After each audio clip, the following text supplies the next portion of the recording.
Hello বন্ধুরা, আজ এই টিউটোরিয়ালে আমি তোমাদের দেখাবো যে কিভাবে একটা হাতা, যে দেখতে পাচ্ছ এইভাবে হাতা কীভাবে তৈরি করবে। তো আমি প্রথমে দাগ দিয়ে নিয়েছিলাম, যে আবার তোমাদের বোঝানোর জন্য আবার দাগ দিচ্ছি। 9.5 ইঞ্চি হাতার লম্বা, সেখানে আমি 10 ইঞ্চি, হাফ ইঞ্চি এই জন্য নিচ্ছি, আর তো উপর থেকে 3 ইঞ্চি নিচ্ছি। নর্মাল যে হাতা যেভাবে কাটিং করি ঠিক সেভাবে কাটিং করব। বগলটা মেপে নিচ্ছি, 7.5 ইঞ্চি হলো বগলটা। তো 7.5 ইঞ্চি আমি এখান থেকে দাগ দিয়ে নিচ্ছি। দেখো, নর্মাল যেভাবে স্লিপ আমরা কাটি, হাতা কাটি, সেইভাবেই কাটবো এটা প্রথমে। এবার এটা দাগ দিয়ে নিলাম। দাগ দিয়ে নেওয়ার পর দেখো পাশে মার্জিনটা 2 ইঞ্চি, 2.25 ইঞ্চি মার্জিন দিয়েছি। 2.25 ইঞ্চি মার্জিন আমি এখানেও দাগ দিয়ে দিচ্ছি। হাতের মোহরা আছে 10, আমি 10-এ দাগ দিলাম মোহরিতে। তোমাদের বুঝে ওর দাগ দিচ্ছি। এবার এ পাশেও দাগ দিয়ে নিচ্ছি। এবার আমরা নর্মাল স্লিপ এভাবেই কাটিং করি সেটা।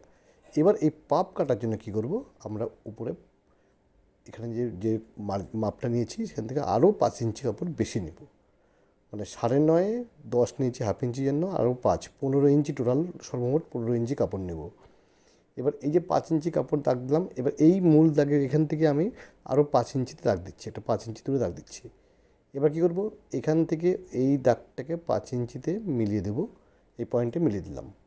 তারপর এখান থেকে এইভাবে পয়েন্টে মিলিয়ে দিলাম। এই হয়ে গেলো পাপ হাতা। এই পাপের এইখানেই আমরা পাপটা ফেলবো।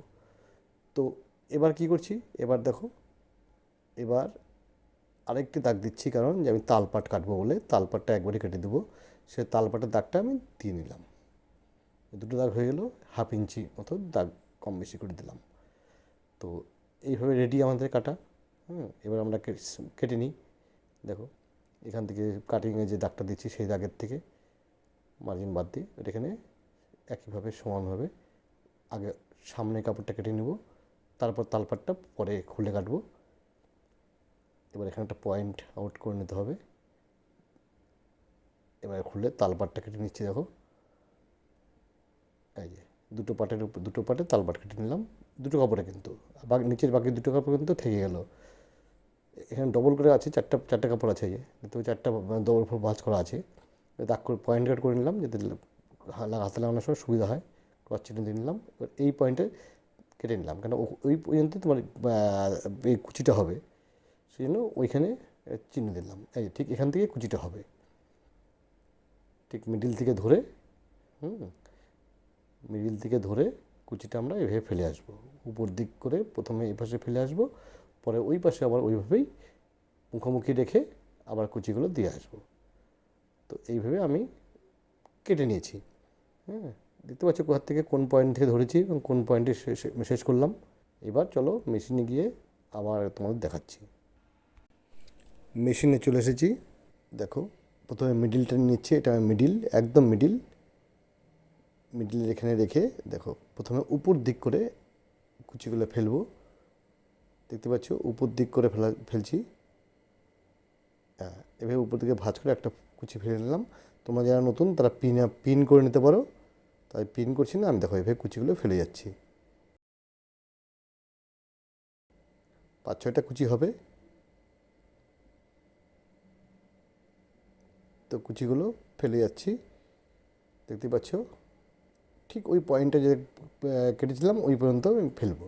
এবার এই মাথাটা কিন্তু এইভাবে আসবে, সেইভাবে ফেলবো। এবার এই পাশে এখান থেকে ফেলে আসছি তাহলে সুবিধার জন্য। এটাকে উপর দিকে কুচির মাথাগুলো কিন্তু ভাঁজগুলো কিন্তু উপর দিকে রাখবো, উপর দিকে করে ফেলে আসলাম। দেখতে পাচ্ছ উপর দিক করে ফেলে আসছি মুখোমুখি, মানে এ পাশে কুচিটা যা হবে তার মুখোমুখি এভাবে ফেলে আসছি। এই ফেলা কমপ্লিট, মুখোমুখি কমপ্লিট, এই ফেলা কমপ্লিট। দেখতে পাচ্ছ ঠিক এই টাইপের পাপটা তৈরি হলো। এই দেখো পাপটা এই টাইপের হলো। এবার আমরা মূল কাপড়ে লাগাবো, এটা সেট করব। তোমরা চাইলে গোলাই করে লাগাতে পারো, মানে আগে সিলিয়ে নিয়ে তারপর উল্টে গোলাই করে লাগাতে পারো। আমি এখানে ডাইরেক্টভাবে লাগানো দেখাচ্ছি। তো মিডিলটা যা আছে সেই মিডিলটা কিন্তু আমি নিয়ে গিয়ে তালপাটটা চিহ্নটা দেখে নিলাম, দেখে নিয়ে মিডিলটা নিয়ে গিয়ে আমি পুটের এখানে যে মিডিল পুটটা আছে পুটের ওখানে সেলাইয়ের থেকে মিডিলটা শুরু করলাম। তো শুরু করছি এভাবে মিডিলটা। দেখো ঠিক এইভাবে আমি সেলাই করে আসছি। সেলাই করে ওটা হাতটাকে লাগিয়ে দেবো বডির সঙ্গে। এই হয়ে গেল, হাফের থেকে শুরু করেছি। হ্যাঁ, এবার আমি এ পাশে ঘুরিয়ে নিচ্ছি, ঘুরিয়ে নিয়ে ওই বাকি হাফটা লাগিয়ে দিচ্ছি। যেহেতু পুটের মিডিল থেকে শুরু করেছিলাম, এক পাশ থেকে লাগালে কী হবে, কম বেশি হওয়ার সম্ভাবনা আছে, সেজন্য মিডিল থেকে লাগানোটাই ভালো। সেজন্য আমি মিডিল থেকেই শুরু করেছি। এবার পাশে কমপ্লিট করে দিচ্ছি। এই কমপ্লিট করে দিচ্ছি। দুপাশে কাপড় একদম সমানভাবেই হয়ে গেছে। তো সেভাবে মেপে করা হয়েছিল। এই দেখো পাপটা ঠিক এই টাইপের খেললো। ঠিক আছে, তোমরা বুঝতে পারলে অতি সহজে কীভাবে পাপ হাতা তৈরি করা যায়।